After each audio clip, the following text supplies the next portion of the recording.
ഇന്നലെ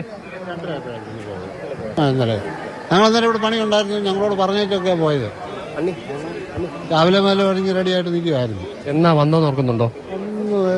ഒന്നര മാസം ഒരാഴ്ച അങ്ങോട്ടായ 5 ദിവസം അവധി നീട്ടിയെടുക്കാൻ വേണ്ടി വന്നു എന്നാണ് ഞങ്ങൾ മനസ്സിലാക്കിയത്. അവധി 5 വർഷ കാലയളവിലേക്ക് കൂടി നീട്ടിയെടുക്കും. ഇന്നലെ എടുക്കാനായിട്ട് വന്നതാണ്.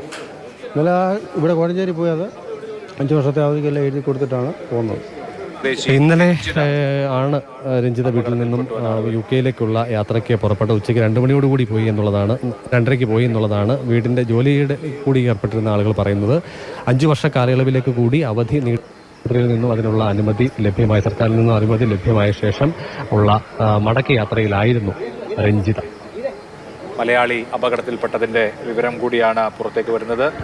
പുല്ലാട് സ്വദേശിനി രഞ്ജിത അവധി നീട്ടിക്കിട്ടുന്നതുമായി ബന്ധപ്പെട്ടാണ് ലണ്ടനിൽ നഴ്സായിരുന്നു, ഇവിടെ എത്തുകയും പിന്നീട് കഴിഞ്ഞ ദിവസമാണ് നാട്ടിൽ നിന്നും തിരിച്ച് പോയത്. ആ പോകുന്ന വഴിയാണ് അഹമ്മദാബാദിൽ ഈ അപകടത്തിൽ പെടുന്നത് എന്നാണ്. നാട്ടിൽ ഔദ്യോഗികമായിട്ടുള്ള മറ്റ് വിവരങ്ങളൊന്നും ലഭ്യമായിട്ടില്ല. പക്ഷേ അവിടെയുള്ള ബന്ധുക്കളും നാട്ടുകാരും ഒക്കെ പറയുന്ന വിവരങ്ങൾ അനുസരിച്ചാണെങ്കിൽ ഇതാണ്. ഇനി ഔദ്യോഗികമായിട്ടുള്ള കൺഫർമേഷൻസ് ലഭ്യമായിട്ടുണ്ട്. അഭിലാഷ് തുടരുന്നുണ്ട്. അഭിലാഷ്, നാട്ടിലേക്ക് മറ്റെന്തെങ്കിലും വിവരങ്ങൾ ലഭ്യമായിട്ടുണ്ടോ? എങ്ങനെയാണ് ഇവർ ഈ ടെലിവിഷനിൽ ഈ വിവരമൊക്കെ അറിഞ്ഞുകൊണ്ടാണോ ഇങ്ങനെ ഒരു വിമാനം അപകടത്തിൽപ്പെട്ടത് അറിഞ്ഞുകൊണ്ടാണോ ഇവിടേക്ക് എത്തുന്നത്? കാരണം ഇന്നലെയാണ് പോകുന്നത്, വിമാനത്തിലുണ്ട് എന്ന് നാട്ടുകാർ തന്നെ സ്ഥിരീകരിക്കണം. മറ്റെന്തെങ്കിലും ഔദ്യോഗികമായ അറിയിപ്പ് വല്ലതും നാട്ടിലേക്ക് എത്തിയോ?